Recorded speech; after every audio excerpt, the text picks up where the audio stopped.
What's up, guys? Prince Sports. You saw Paul George. You saw Kawhi Leonard. They put on a show. Both of these brothers shot over 50% from the field. Kawhi Leonard was about 12 for 24. No, Kawhi Leonard was 14 from 24. Paul George was 12 from 24. Both of them shot over 50%. Paul George scored 31 points. Kawhi Leonard had double digits, 10 rebounds and 34 points. Both of these guys got busy in the first blowout win over the Utah Jazz. Now, what do I make about this? The first two games was close, right? And the Clippers had the opportunities to close both of those games out. Technically, if they showed up, they would have been 3-0 right now. But they missed a big opportunity to close those games out. But they made up for it in Game 3 with a blowout win. Kawhi Leonard showed up. But he has to play like this for 3 out of the next 4 games. Period. Whenever the playoffs come about, your best player has to bring it. Your best player has to be the alpha. He has to be the guy that put the team on his back. Because without him, there's no guarantee that you're going to win, even if he put the team on his back. But you don't stand a chance, even if he doesn't put his team on your back. All right? So he has to play good just for you to stand a chance to win. Because without that, there's no chance of winning. And Kawhi Leonard sees the big picture. He knows, hey, I got to get this job done. And we got one more game to win. They got one more game.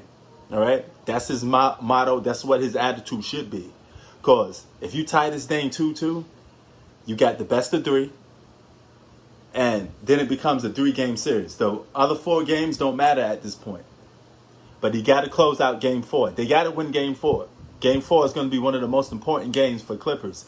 Because if they could win Game 4, they're going to have all the momentum. And then they're going to have to go into the rest of the games to try to cap off this win. Because the Clippers can't get out the second round. They had that jinx. Okay? This would be their first time going to the conference finals. Okay?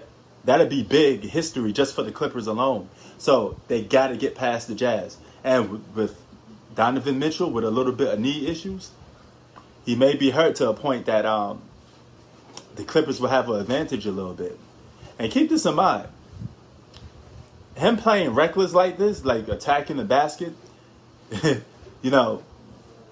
it's asking for injury. My man Hoop Facts brought that up. So shout out to him. And he made a lot of sense. He was attacking the basket ferocious, Dwayne Wade style. And it caught him. It came back to bite him. But all Kawhi Leonard got to do is be locked in.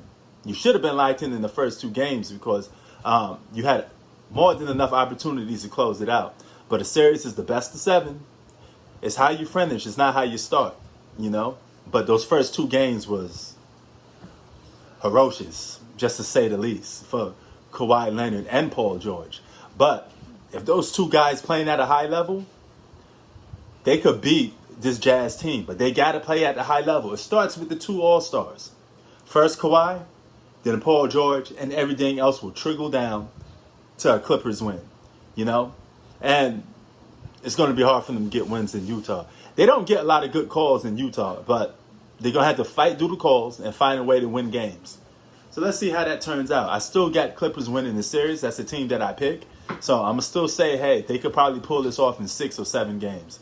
So if I had to pick a number, let's just go for the lucky 6. I'm going for number 6, Clippers in 6. And hopefully I could see a Clippers versus Nets finals. That'd be great for me because I think Kawhi Leonard and Kevin Durant got unfinished business. Sports out. Keep it 3000. Peace.